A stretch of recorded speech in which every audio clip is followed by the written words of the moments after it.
Hello friends, मैं सुमित मालो आप सबका स्वागत करता हूं वर्सेटाइल जीके जोन में। आज की क्लास में कुछ करंट अफेयर्स के बारे में चर्चा करते हैं। तो आते हैं सबसे पहले करंट अफेयर्स के बारे में।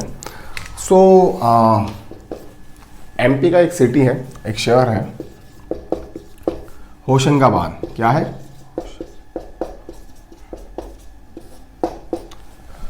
तो होशंगाबाद का जो नाम है वो चेंज कर दिया गया है। अब इसका जो नाम है वो नर्मदापुरम कर दिया गया है। क्या?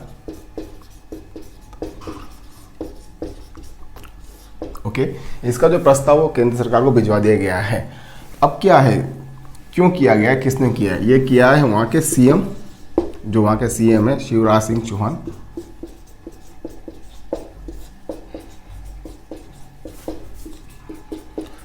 ने ओके। और जो होशंगाबाद है वो नर्मदा नदी के तट पर है, तो इसलिए उसको नाम जो है नर्मदापुरम कर दिया गया है। होशंगाबाद का नाम कैसे पड़ा? होशंगाबाद का जो नाम है, एक हमलावर था,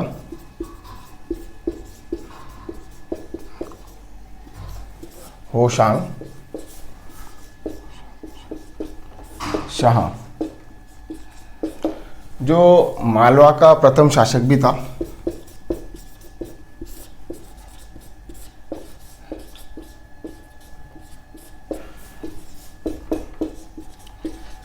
इसके ही नाम पर उस जगह का नाम होशंगाबाद पड़ा। ओके, अब इसका नाम जो है नर्मदापुरम कर दिया गया है। इसका प्रस्ताव जो है केंद्र सरकार को भेज दिया है। जब केंद्र सरकार इस प्रस्ताव को जो है पारित कर देगी तो इसका नाम जो है नर्मदापुरम हो जाएगा। ओके, अगले करंट अफेयर्स के बारे में बात करते हैं। तो अगला करंट अफेयर है उत्तराखंड से।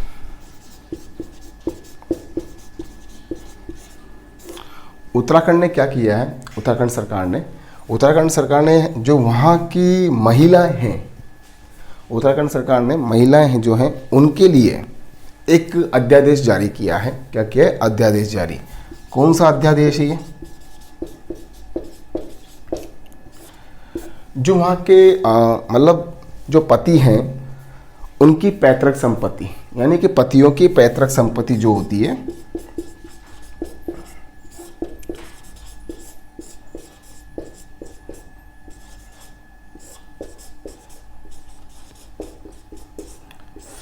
संपत्ति में अब वो जो है सस्वामित्व हो जाएगी, यानी कि उनकी जो मालकिन बन जाएगी।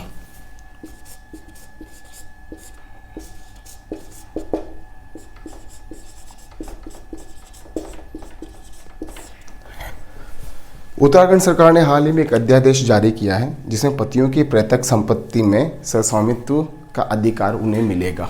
ओके, क्या कारण है इसके पीछे, क्यों ये अध्यादेश लाया गया है? ओके, कारण पहला ये है कि जितने भी जो वहाँ के पहाड़ी क्षेत्र हैं वहाँ से काफ़ी भारी मात्रा में पुरुषों का पलायन होता है।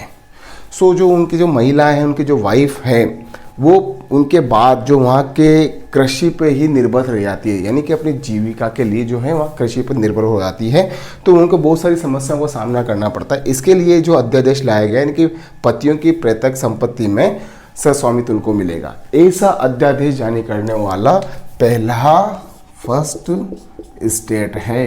तो इस चीज़ का ध्यान रखिएगा कि उत्तराखंड जो है पतियों के पैतृक संपत्ति में सस्वामित्व प्रदान करने का अधिकार देने वाला पहला स्टेट है। ओके, अब आते हैं नेक्स्ट करंट अफेयर्स पे। तो आप इसका जो है स्क्रीनशॉट ले लीजिए। एक बार फिर बता देता हूँ मैं, एमपी में होशंगाबाद जो शहर है उसका नाम चेंज कर दिया गया है, अब नर्मदापुरम रख दिया है। इसका प्रस्ताव जो है केंद्र सरकार को भेज दिया गया है। अब केंद्र सरकार पारित करके उसे जो है नर्मदापुरम कर देगी। वहाँ के जो सीएम शिवराज सिंह चौहान ने इसकी घोषणा की थी। और होशंगाबाद नाम क्यों पड़ा? होशंगाबाद जो है एक होशंग शाह जो एक हमलावर थे, मालवा का प्रथम शासक भी था, ये उसके नाम पर जो है होशंगाबाद रखा गया था। और बाद में अब इसको नर्मदापुरम कर दिया गया है क्योंकि नर्मदा नदी के तट पर है। और अब जो दूसरा, अगर मैं करंट अफेयर्स की बात करता हूं तो उत्तराखंड सरकार ने एक अध्यादेश जारी किया है जो कि पतियों की पैतृक संपत्ति में महिलाओं को, उनकी पत्नियों को जो है सस्वामित्व का अधिकार देगा। ऐसा करने वाला पहला राज्य उत्तराखंड बन गया है। तो अब करते हैं नेक्स्ट वाले, अब आते हैं, इसको आपने स्क्रीनशॉट ले लिया होगा।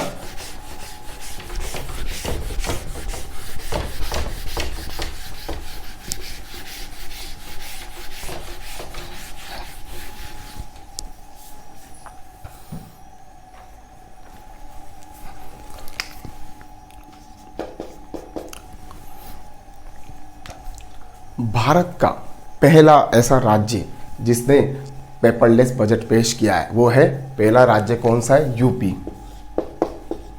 कौन सा राज्य है? फर्स्ट स्टेट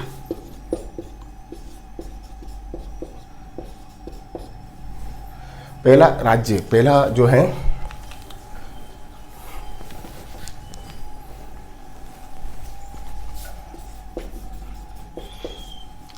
जिसने पेपरलेस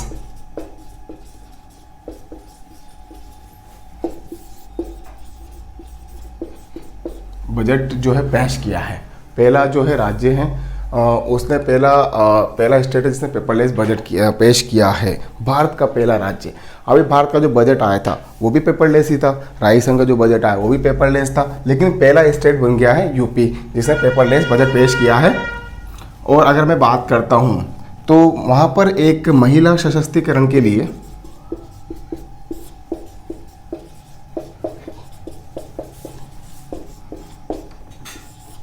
ने एक अभियान चला रखा है। कौन सा अभियान चला रखा है? महिला समृद्धि योजना। कौन सा?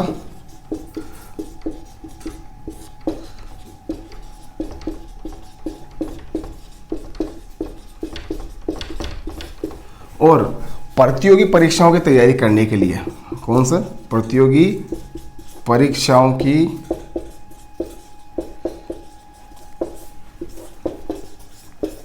तैयारी करने के लिए करने वाले छात्रों के लिए, छात्र छात्राओं के लिए जो है एक अभ्युदय योजना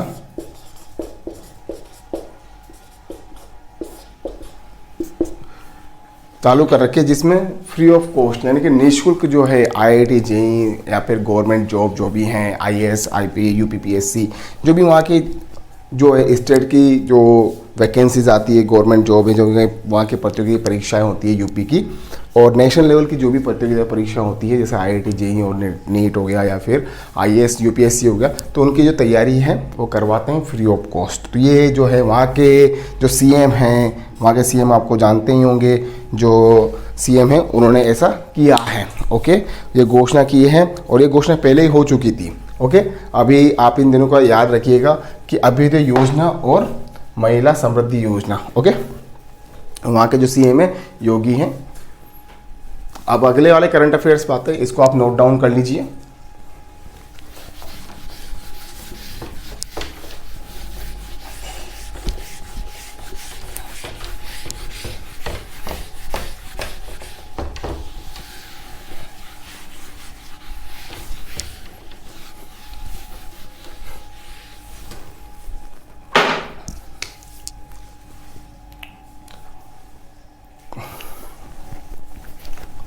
अगला करंट अफेयर्स है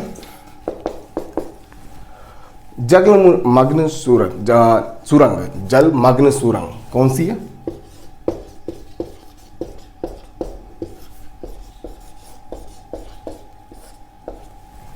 कहां पर बनने जा रही है? ये बनने जा रही है मुंबई में। ओके,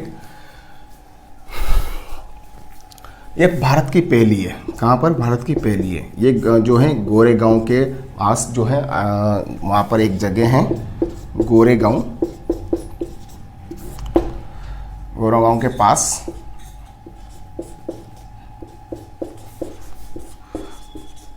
अरब सागर में बनाई जा रही है। 2023 तक ये कंप्लीट हो जाएगी। 2023 में जो है इसका संचालन स्टार्ट हो जाएगा। ओके, तो ये भारत की जो पहली अंडर वाटर टनल है। कौन सी है? अंडर वाटर टनल है। ओके, तो इसका आप ध्यान रखिएगा, जलमग्न सूरज या अंडर टनल है। ठीक है, फर्स्ट इंडिया की। ओके, ये कहाँ पर है? मुंबई में। मुंबई में किस जगह? गोरेगांव के पास अरब सागर में बनाई जा रही है। 2023 में इसका जो संचालन हो जाएगा, इसे आप नोट डाउन कर लीजिए। तो अगले वाले करंट अफेयर्स की बात करते हैं फिर।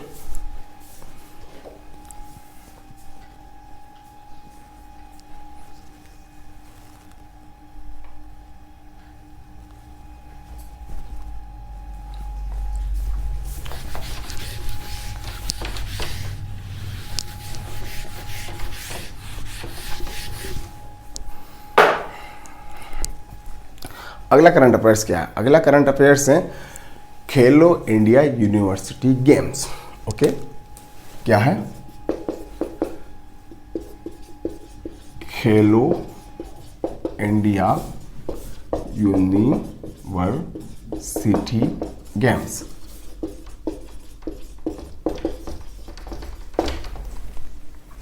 सेकंड ये पहले कहां पर हुए थे? फर्स्ट हुए थे भुवनेश्वर में। ओके, भुवनेश्वर ओडिशा में। दूसरे कहां होने जा रहे हैं? अभी वाले जा रहे हैं कर्नाटक में। कहां पे?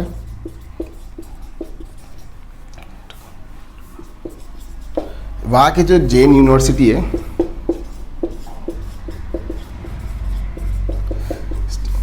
एंड जो है अदर पार्ट हैं स्टेट के,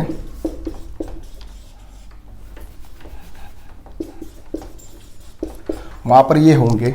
ओके, अब ये खेलो इंडिया यूनिवर्सिटी गेम क्या है? ये भारत के मल्टी स्पोर्ट यूनिवर्सिटी गेम्स है। मल्टी स्पोर्ट्स यूनिवर्सिटी गेम्स है। क्या है?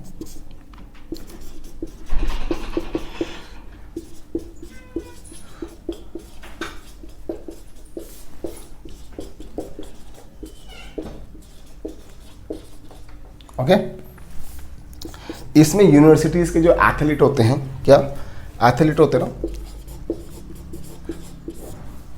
इसमें भाग लेते हैं। पूरे इंडिया की जितनी भी यूनिवर्सिटीज़ हैं उनके जो एथलीट हैं वो इसमें भाग लेते हैं। ओके, और इसका जो कौन करवाता है इसको करवाते हैं खेल मामले और जो युवा मामले और खेल और जो है भारतीय खेल प्राधिकरण जो है, कौन कराता है इसको कौन कराता है? इसको कराते हैं युवा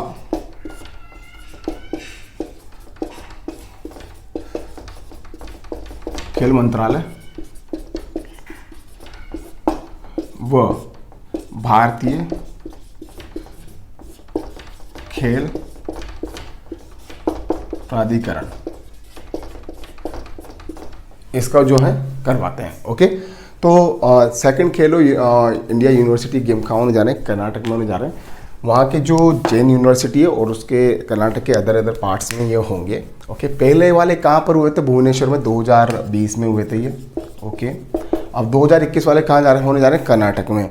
ये एक मल्टी स्पोर्ट यूनिवर्सिटी गेम है जिसमें पूरे इंडिया के जितने भी यूनिवर्सिटीज़ हैं, कॉलेजेस हैं, मतलब जो यूनिवर्सिटी से अफिलिएटेड होते हैं, वहाँ के जितने भी जो एथलीट्स हैं वो सब इसमें हिस्सा लेते हैं। और इसमें तरह तरह के गेम होते हैं और जहाँ पर आपको अपना प्रदर्शन करना और अपना टैलेंट दिखाने का एक मौका मिलता है।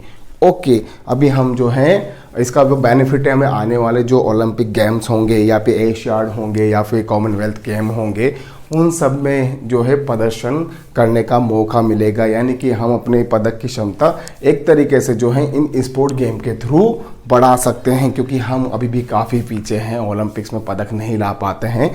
तो इन चीज़ों को बढ़ावा देने के लिए मोदी गवर्नमेंट है जो है इस तरह के कुछ आयोजन कर रही है।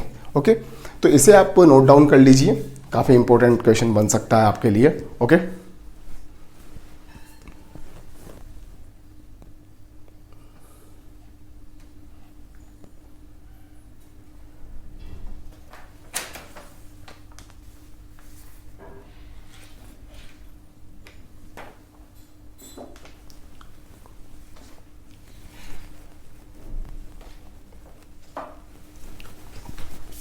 आते हैं अगले वाले करंट अफेयर्स पे।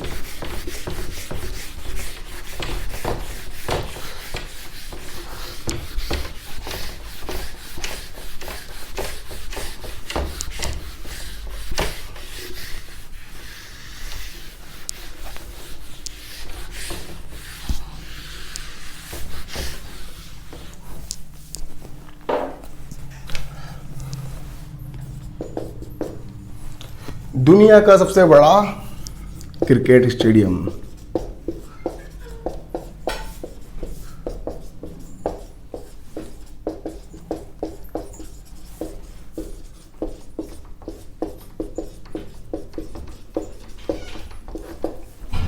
ओके, कहां पर है ये? अहमदाबाद में। क्षमता कितनी है इसकी? 1.10 लाख, 1,10,000 दर्शकों की क्षमता है।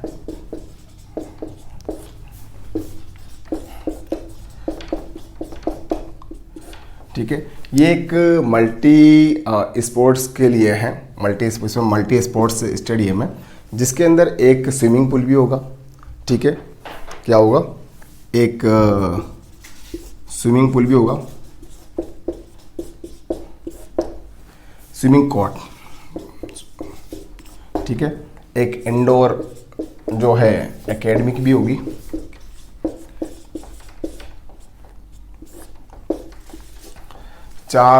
एक फूड कोर्ट भी होगा।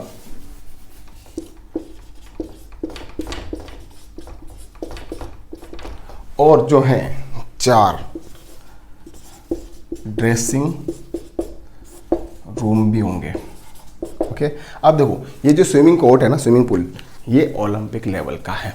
ओके, इंडोर एकेडमी जहाँ बहुत सारे गेम्स होंगे, वो भी एक ओलंपिक लेवल का इंडोर गेम्स है, आपने देखे होंगे, जैसे बैडमिंटन हो गया, टेबल टेनिस हो गया, टेनिस हो गया, ये बहुत सारे गेम्स होते हैं जिसको खेला जाता है। इंडोर एकेडमी भी वहाँ पर बनाई गई है।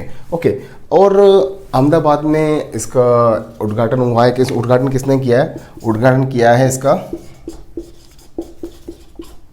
राष्ट्रपति, यानी कि जो प्रेसिडेंट है रामनाथ कोविंद, उन्होंने इसका उद्घाटन किया है।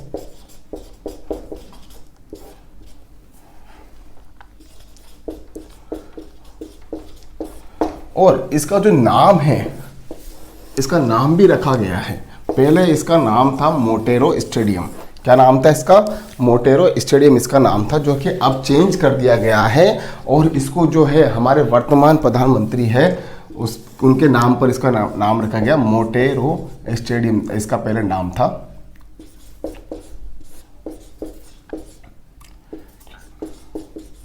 अब क्या नाम हो गया? Narendra Modi stadium.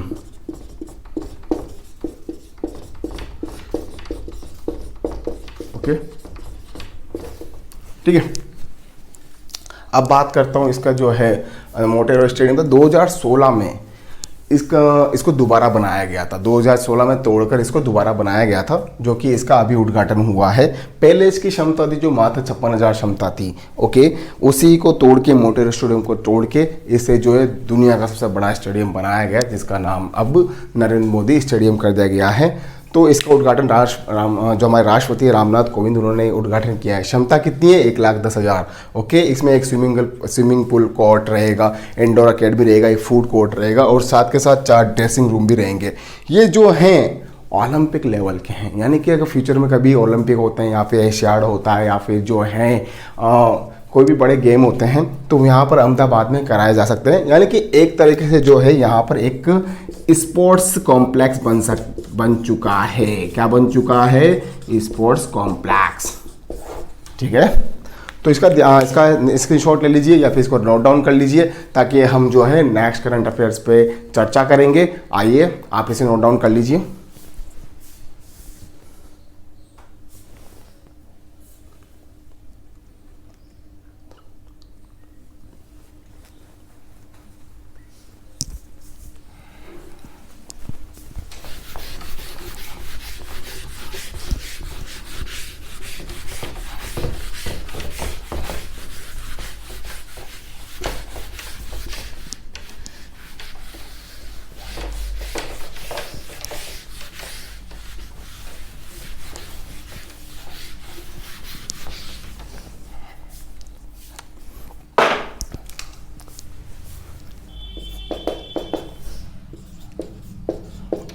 Anjali Bhardwaj.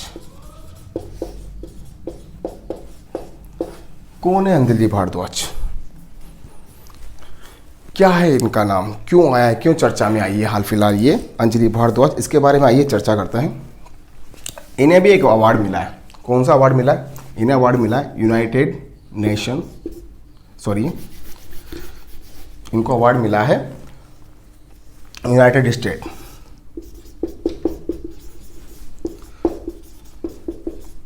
Anti corruption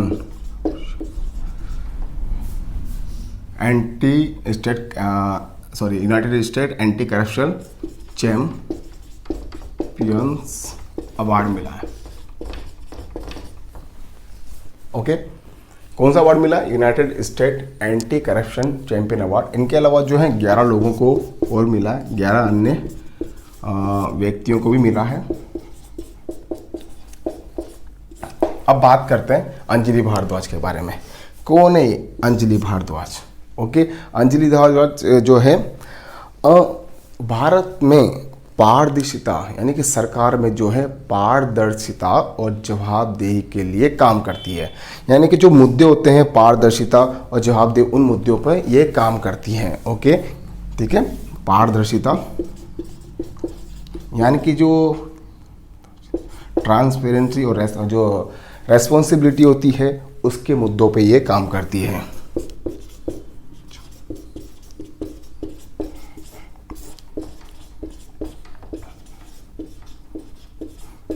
ये एक सामाजिक कार्यकर्ता है। कौन है? एक सामाजिक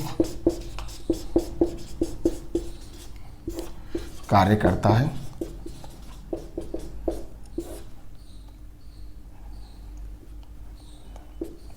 ओके, ये एक जो है एक संगठन की संस्थापक भी है।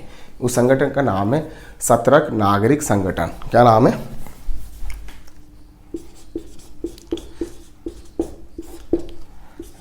सतर्क नागरिक संगठन।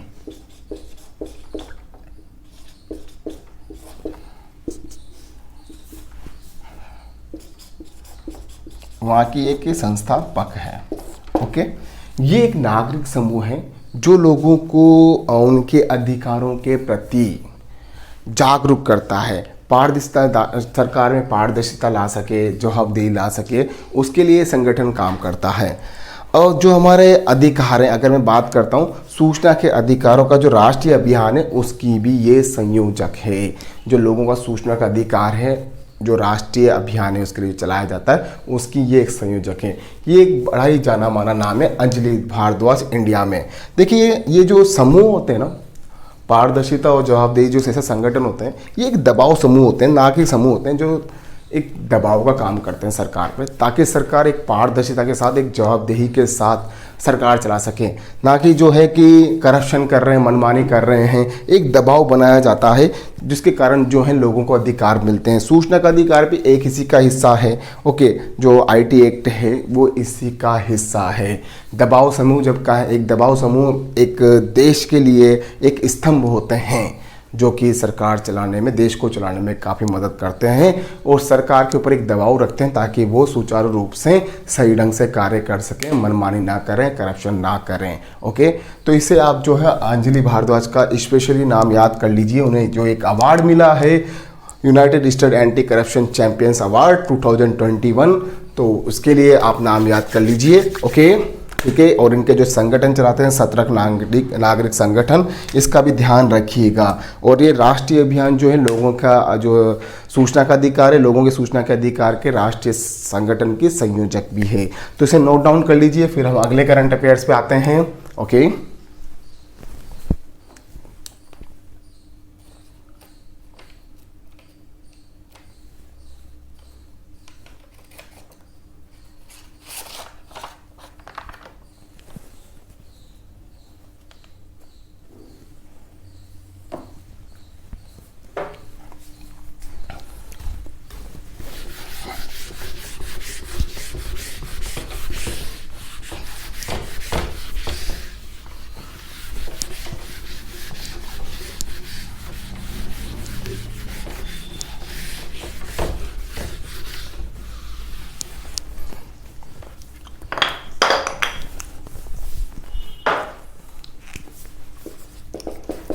भारत इस साल जो है ब्रिक्स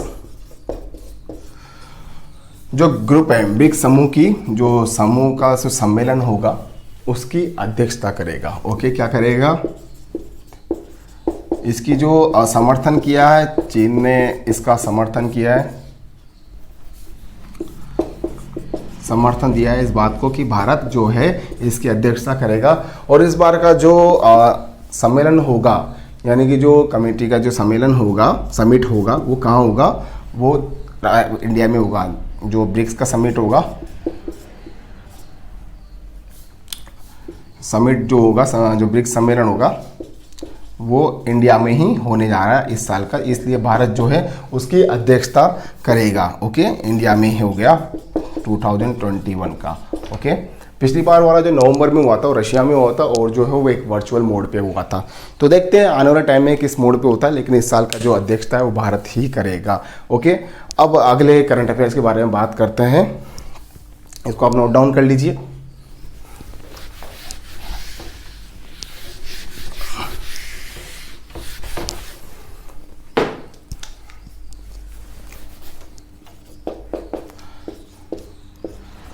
राष्ट्रीय युद्ध स्मारक, इसके बारे में जरूर ध्यान रखिएगा, क्या है राष्ट्रीय युद्ध स्मारक। ओके, इसके पहले तो जो है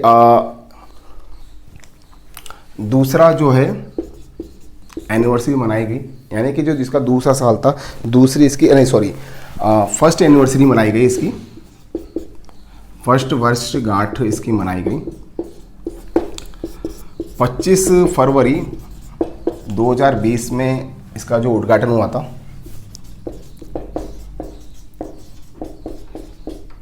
ठीक है, ये इसमें जो है ये 40 एकड़ में फैला हुआ है। कितने एकड़ में फैला हुआ है? 40 एकड़ में फैला हुआ है। इसमें 4 व्रत हैं, अमर व्रत, वीरता व्रत, अमर चक्र, वीरता चक्र, रक्षक चक्र और त्याग चक्र। कौन कौन से 4 व्रत हैं इसमें? कौन कौन से हैं? अमर चक्र, वीरता चक्र, रक्षक चक्र व त्याग चक्र।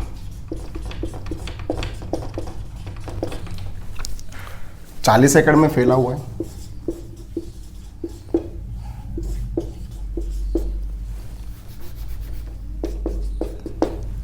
चालीस एकड़ में जो है ओके। इसमें 1965 के जो 1962 का जो भारत और चीन युद्ध हुआ था, 1965 से 71 के बीच में जो भारत पाकिस्तान के जो युद्ध हुआ है, बांग्लादेश का जो स्थापना हुई, यानी कि बांग्लादेश को जो है पाकिस्तान से अलग किया गया। इसके अलावा जो है 1999 अगर मैं बात करता हूँ तो 1990 के दौरान पे जो श्रीलंका में शांति समझौता हुआ था, तो भारतीय शांति बल का जो दल गया था, साथ के साथ 1999 में जो करगिल युद्ध हुआ था, उसमें जो सैनिक शहीद हुए थे हमारे लगभग 25,942। कितने? 25,942 शहीदों के नाम ग्रेनाइट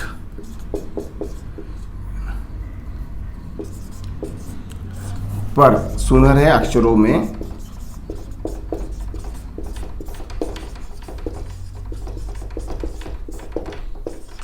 लिखे गए हैं। ओके, क्या? 25,942 शहीदों के नाम ग्रेनाइट पर सुनहरे अक्षरों में लिखे गए हैं। कौन कौन से वो शहीद हैं? 1962 में जो भारत चीन युद्ध हुआ था। ओके, कौन सा? 1962 का भारत चीन युद्ध। ओके, 1965 से लेकर 1971 तक तब भारत पाकिस्तान के जो युद्ध चल रहे थे उस टाइम पे जो है भारतीय शांति दल, जो कि श्रीलंका में जो लेटे था उसके लिए 1989-90 के दौरान वहाँ पर था उनके लिए। और जो है 1999 का करगिल, यानी कि 1999 का जो करगिल युद्ध था, के शहीदों के इसमें नाम हैं। ओके, साथ के साथ जो हैं 21 परमवीर चक्र जो मिले हैं विजेताओं की, जो मूर्तियां भी बनाई गई है। यहाँ पर एक क्या है इसका जो है मैं आपको बता देता हूँ क्या है। परम योद्धा स्थल है। क्या है? परम योद्धा स्थल है। वहां पर क्या है? 21 परम वीर जो विजेता हैं, परमवीर चक्र जो विजेता हैं, जिन जिन लोगों को परमवीर चक्र मिला है, अपनी वीरता, अपने साहस, अपने कौशल का जिन लोगों ने प्रदर्शन किया था, जिन सैनिकों को परमवीर चक्र मिला है, उनकी मूर्तियां भी, विजेताओं की मूर्तियां भी जो है वहाँ कहाँ लगाई गई है? परम योद्धा स्थल पर विजेताओं की मूर्तियां लगाई गई हैं। ओके,